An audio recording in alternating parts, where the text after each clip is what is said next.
જૂનાગઢ જિલ્લામાં વંથલી કેશોદ વચ્ચે ટોલનાકાના વિવાદને કલેક્ટરની પ્રતિક્રિયા ખોટી રીતે ગામ લોકો દ્વારા ઉઘરાણા કરવામાં આવી રહ્યા નથી। આ મામલે જાહેરનામું પણ બહાર પડાશે। નેશનલ હાઈવેને સૂચન કરાશે કે ટોલનાકા એવા સ્થળે બનાવાય કે જ્યાં આવો વચગાળાનો રસ્તો પરથી પસાર થવાનો અવકાશ ન રહે। આ પહેલા પોલીસની હાજરીમાં માર્ગ મકાન અને વહીવટી વિભાગે રસ્તાની તપાસ પણ કરી હતી। हमारी टीमें ત્યાં એ પણ ચેક કર્યું કે કોઈ આવા ટોલના ઉઘરાણા કરવામાં આવે છે કે નહીં।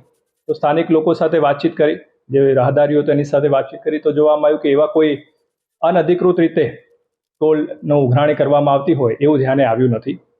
આના એક પરમનન્ટ સોલ્યુશન માટે અમે આગામી સમયમાં એક આનું જાહેરનામું પસાર કરીશું, કારણ કે આ આરએનબી પંચાયતનો રોડ છે, જે એટલે કે વિલેજ રોડ પ્રકારનો છે, એટલે ભારે વાહનો પસાર ન થાય એનું એક જાહેરનામું અમે બહાર પાડવાના છીએ।